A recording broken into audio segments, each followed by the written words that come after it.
Hey everybody, this is Phil Ledgerwood from Integrity Inspired Solutions, and you are listening to the Agile Bites podcast.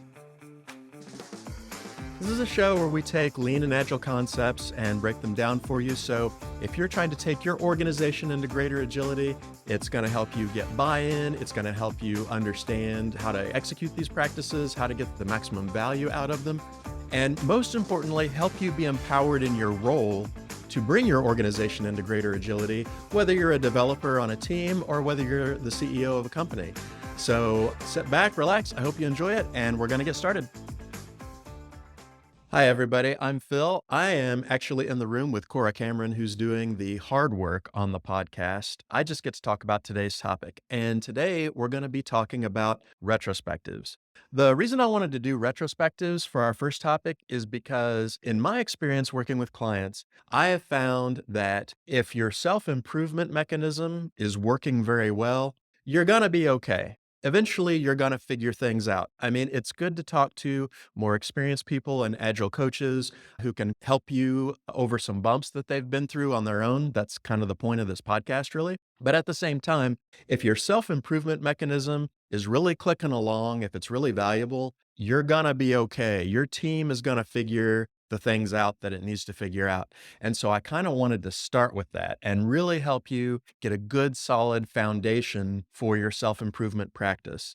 Now, I'm going to be using the term retrospective. Retrospectives are most famous from Scrum, but they're not strictly a Scrum thing. You can have retrospectives without doing Scrum. You can also have some other self-improvement mechanism, Kaizen events, or kata, PDCA cycles, whatever works for you. You can apply these principles in general to most kinds of self-improvement practices, even if you're not a retrospective people.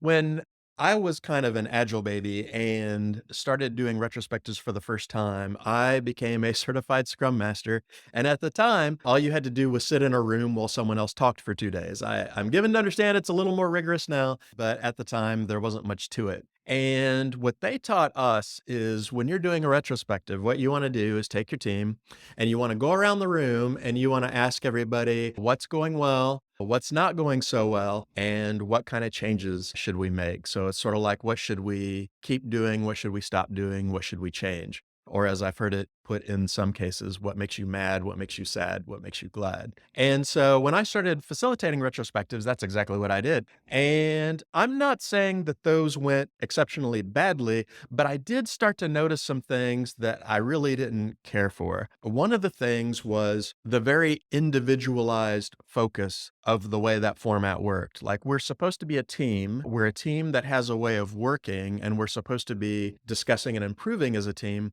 But I found that going around the circle format, it kind of led people to their own kind of subjective perceptions about what was wrong in terms of their personal experience. Sometimes it would even get a little whiny and unfocused. Sometimes it would even get accusatory, and that got really awkward. It was more like I don't know, almost like a therapy session, really, than a retrospective. And I'm not saying there's not value in teams having those kinds of discussions, and I'm a big fan of therapy. But for a retrospective, I found that it was very individualistic, it was very subjective. And a lot of times when everyone has ideas about what's going wrong and what you want to change, you end up with a pretty long list of ideas, which means that some of them are probably not going to get done. Some of them are going to be tasks added to someone's plate. It's kind of hard to keep track of, the things that you talked about in the past, what you're going to keep doing. And so it's not that that format had no value. It's just it had some things in it that didn't seem really to fit well with a focused, objective, team-oriented way of improving themselves. It was more like a room of individuals just saying what they thought was wrong and what they would like for us to do differently. That was pretty hard to track. And when the retrospectives are that way, they can go on for a really long time, sometimes with no actionable items at the end. And so it just doesn't have a lot of value for people. And when this happens, people quit coming. It's just not worth their time. Or when the team is kind of under pressure, maybe there's a deadline coming up or a big production fix or something like that, you start looking for things to cut, and you're going to cut the things that you think are the least vital. And I discovered that oftentimes the retrospective is what was going to be on the chopping block. It just didn't seem as important as some of the other things that we were doing. And even when we did do them, sometimes we just had people and it just wasn't important to them. They wouldn't show up or their attendance was sporadic or they would show up and kind of sit there and not really contribute. And I've come to find out that this is not an experience unique to me. Like a lot of people go through this. And if you're going through this, that's kind of what I want to talk about is what are some things we could be doing differently to sort of correct some of these tendencies to have retrospectives that people like to show up to and that are very valuable, that are measurably valuable. One trend that I have seen to sort of combat this, and you'll see it a lot if you go on LinkedIn or just do a Google search, is this idea of themed retrospectives. Have you seen this? Cora, have you ever seen anything about this, about having retrospective themes? Yeah. Yes, there's a nodding your head. Yeah, yeah. So what happens is that instead of just having the old boring retrospective that I specified, you give it some kind of catchy theme, right? Like it's a Star Wars theme, and we're going to ask questions that the Star Wars movies remind us of, like what if Yoda were our product owner? Or, what represents the dark side in our organization? Or I saw one that was based on the Squid Games, which I think would be intriguing to see play out. People will do all kinds of interesting. I saw one just today, just this morning, where somebody was conducting their retrospective as if they were planning a trip to Mount Everest. And the whole idea behind a themed retrospective is that retrospectives are boring. People don't like to come to them. So you got to kind of spice it up, right? Like you got to kind of like do different things to kind of keep the spark alive. Like we're all married and we got to throw in some crazy things to keep things from being routine, and keep everybody excited and happy. And that's all fine. Like if you want to, dress up like Star Wars characters for your retrospective or whatever, have at it. I mean, whatever works for your team is what you should be doing. And there's nothing wrong with having fun. There's nothing wrong with changing things up. But I will tell you this, the reason people are not coming to your retrospectives or are not engaged in your retrospectives is not because they need more variety or they need like a Squid Games theme to really be engaged. It's because the meeting is not valuable to them. If the meeting were valuable to them, if they got something out of it, if it benefited them in some way, they would come and they would be engaged. What I've tried to do over the years is how can I create a retrospective that is team oriented? Okay, we're all in it together, right? It's more objective than subjective, right? We're all looking at hard data. We as a team are confronting it together as opposed to each individual kind of seeing things from their own island. And how do we end up with something actionable that we can measure on the other side of it that makes the developers or the team's lives better? Because if those retrospectives are actively improving their lives, if they're bringing more joy into their workplace, people are going to come. People are going to come to that. It's going to be valuable. So I'm going to tell you what I like to do with my retrospectives. Now, I'm not saying you should take exactly what I do and drop it on top of your retrospectives. One of the big problems I think that happens on people's journeys to agility is they take a pre-canned set of practices, they do those practices, and when agility doesn't magically appear, they get disappointed and then they go looking for a different set of practices and the cycle just kind of keeps repeating itself. You need to take practices and adapt them for your organization. You need to use things that work in your context. You need to be changing things, tweaking things. And the retrospective is a great mechanism for doing that. So I'm going to tell you what I like to do. You can try it just like I present it right out of the box. I think it's a great format. But what's really important to me is that you understand why each piece does what it does, and then that frees you up to come up with something that works for you. And by all means, throw Star Wars characters into it. Have at it. I haven't done that yet, but never say never. I did wear a horse head mask one time, but that was one time. One time. So what I like to do in the beginning of the retrospective is start out in a stage that I call review, where we review past retrospective items, experiments that we were wanting to run, and we look at the team's metrics. Are the experiments we're running making us better? Are they improving the things that we really wanted to improve? And we celebrate those wins. Celebrating wins is very important because in retrospectives, a lot of time you're looking for something to improve. And as a result, it can sometimes have sort of a negative feel to it, a very critical feel to it. And so we want to make sure the whole way out that we're acknowledging like, hey, we've made some changes and it's actually going pretty well. Here's some areas that are maybe not going so well, but things are going very well in these other areas. So The initial time is a good time to do that, but the centerpiece is the metrics because the metrics are what make it objective. We can't argue with our team's metrics. So we're looking at things like cycle time and throughput. We're looking at our cumulative flow diagrams to see like where things are kind of getting a little bottlenecky in our process, where we've got too much work coming in and where we don't have enough work leaving.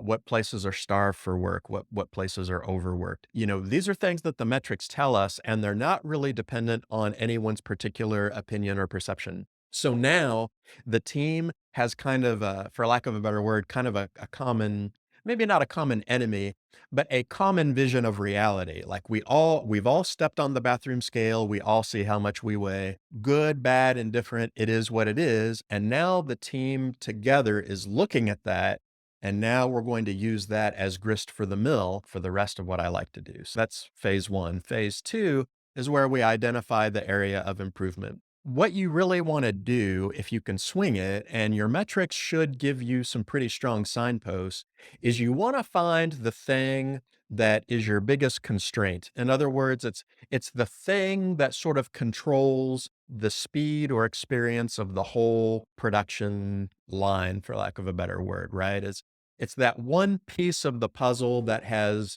limited capacity compared to the rest of it. Like we just can't seem to get items moving through this particular stage or event or whatever as quickly as we can the other areas, right?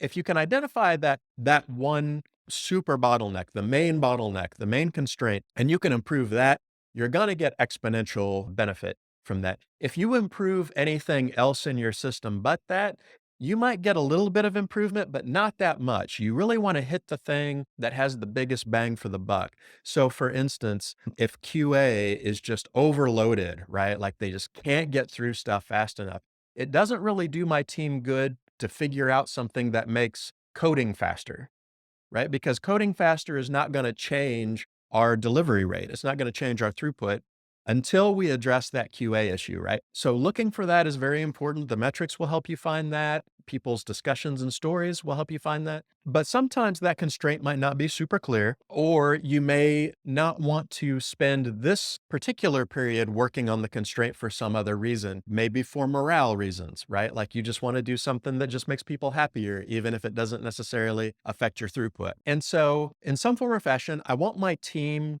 to come to an agreement on the area where we could get our biggest bang for the buck. Maybe we need to brainstorm in order to come up with that. Maybe the metrics make it very clear. In my experience, for 80% of our retrospectives, it's pretty clear what the big constraint is. But sometimes it's not, and we just might have people brainstorm a little bit, just write them up on the board. Well, hey, we could improve the way this is done. Now, I'm not looking for solutions at this point. I'm looking to identify the area. If we could improve this area or this thing or this practice or this stage of the flow or whatever, what would give us the biggest bang for our investment, right? What would we get the most out of? That's what I'm trying to do in stage two. If it comes down to it, you can even vote. That's kind of a last case, kind of a last resort for me is to vote on it.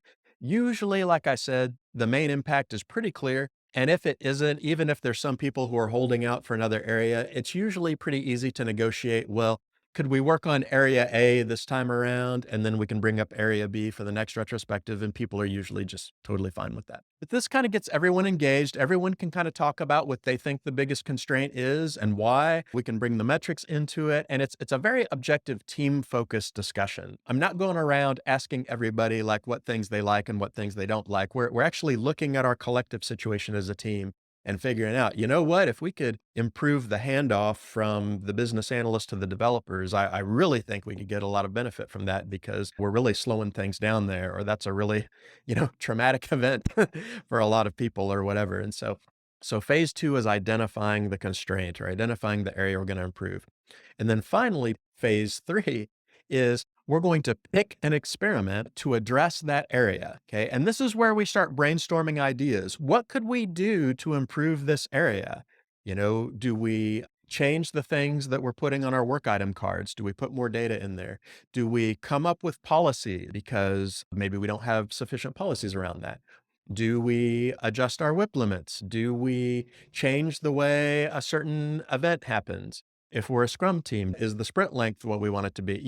We can come up with all kinds of experiments. Now, we're not going to do all of them. What we want to do ultimately is pick one. So kind of like we were looking in phase two for where the biggest bang for our buck would be in terms of the area of improvement, now we're looking for the biggest bang for our buck in terms of what experiment do we think is really going to move the needle, right? Is really going to have a dramatic impact or the most dramatic impact on this particular area.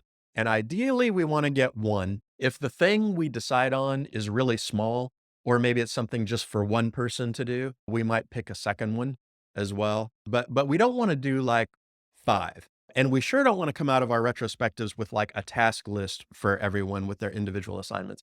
Because if you're a coder, you know this, right? Like you have a bug in your software and you change 5 things and now the software works. Well, that's great that it works now, but the problem is you don't know what you did that actually fixed it. It could be any one of those 5 things, or it might be synergy between 2 or 3 of those 5 things that you did. There's no way to know because you changed a bunch of things at once. Team improvements are the same way. If you change a bunch of things at once, it's very unlikely that all of those things will actually get done or get done at the level that you need them to be.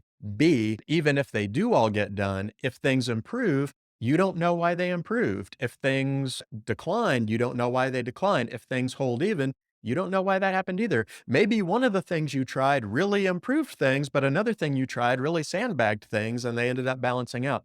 There's no way to know if you change all of those things, right? So coming up with one single experiment, maybe 2, if the first one is super small, 3 at the outside, maybe is really going to be what you want to do. At the end of your retrospective, the team should all know where they stand from a metrical perspective. They should have all had the opportunity to identify what they think their biggest constraint is, and they've all had the opportunity to brainstorm experiments, and you've picked one. So you've got a specific area you want to improve. You've got a specific thing your team is doing over the next sprint or the time between your retrospectives that they're going to do. And you're going to have metrics that you're going to be observing to see if this experiment is actually helping or not that you can talk about the next time you have a retrospective. In my personal experience, this checks all the boxes for me. It's team oriented, it's objective, and it's very actionable. And it's something we could readily observe. And I can tell you from experience that when team members go through retrospectives like this, it really changes the game for them. It's enjoyable. It's fun, and the team really feels like they are united in the effort to change their lives for the better, as opposed to just kind of having an unfocused festival of people complaining about things. And when developers know, hey, we're going to come out of this meeting with the cool new thing that we're all gonna try, you've got automatic buy-in because the team came up with it. They identified the issue, they identified the experiment, and they're going to be working to make their own lives better. So now they have a vested interest in being in your retrospective. Now they have a personal stake in coming to your retrospective and participating because they have a very clear line between this event and the quality of their lives. It's super clear and it's even measurable and quantifiable. So that's what I like to do in retrospectives. Again, you may have your own spice or flavor to that, or you may want to do the events in there differently. That's totally fine. You need to find what's going to work for your team.